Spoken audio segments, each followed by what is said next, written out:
I moved out here with my family when I was about 3, and my dad always loved basketball.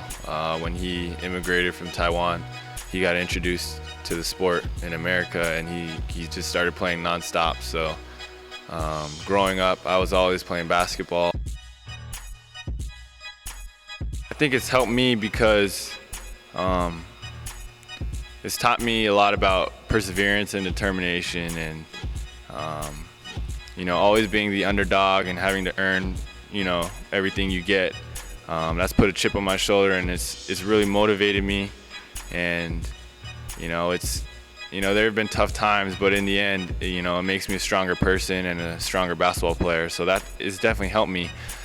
At times, it's also hindered me. I think in terms of people's perceptions of me, or not getting that respect right away, or having a tough recruiting process. And even right now, trying to make the NBA,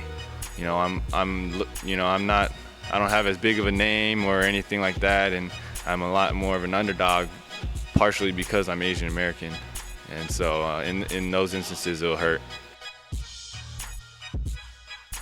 The two heavy ones were Harvard and Brown.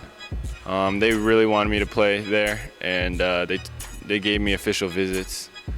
So those were really the only two schools that actually wanted me to play for them.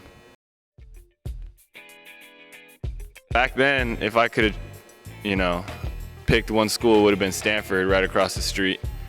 But they weren't really interested, so I had to look elsewhere. I also wanted to go to UCLA, but they came to me after I had committed to Harvard and wanted to talk about a walk-on position. But at that point, I had already chosen Harvard, so I was real late in the process, so that wasn't going to work either. First year was definitely an adjustment. It was pretty tough for me, actually. I got homesick a lot, and like you said, the weather's real different. The type of people are real different, and it was just took a little bit of getting used to. But by the time I graduated, I had spent 4 great years there, and I really enjoyed my experience, and I wouldn't change anything about it. The best part about going to Harvard was just hanging out with my friends and my roommates. There was a lot of basketball players, a lot of football players, and when I think back, that's what I remember, is hanging out with them and rooming with them and spending a lot of time together, and just enjoying our experience together. The worst part is the weather. The winter is pretty miserable. You have snow all the time, and it's never warm, and it's always cloudy. So that was a tough part for me. And also, they don't have In-N-Out Burger on the East Coast, and that was a tough adjustment as well. My strengths, first and foremost, is being a playmaker, which to me, I define it as, or at least in my game, it's attacking the rim, using the pick and roll well, getting into the lane, and either finishing or finding other people for open shots.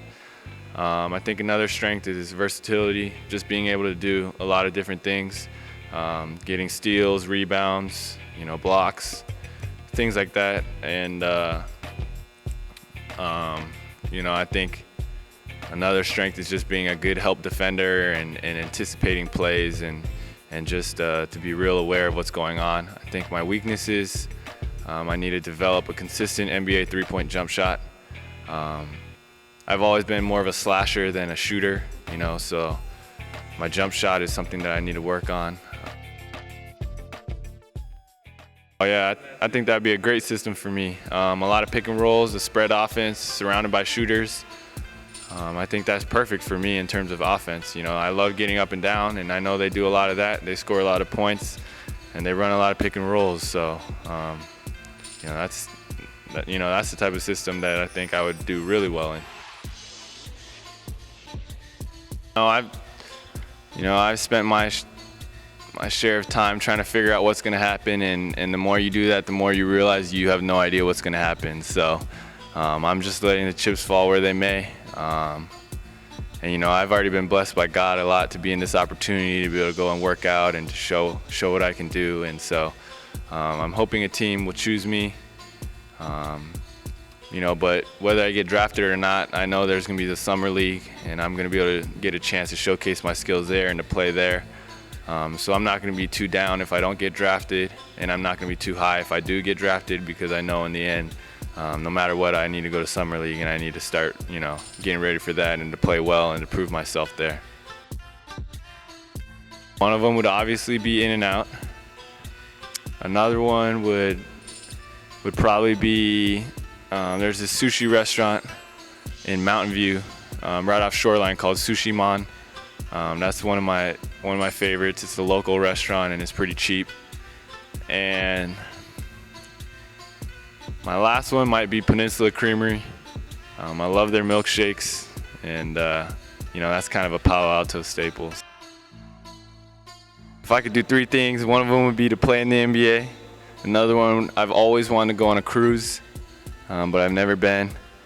Maybe to Alaska or something. And I also kind of want to go skydiving.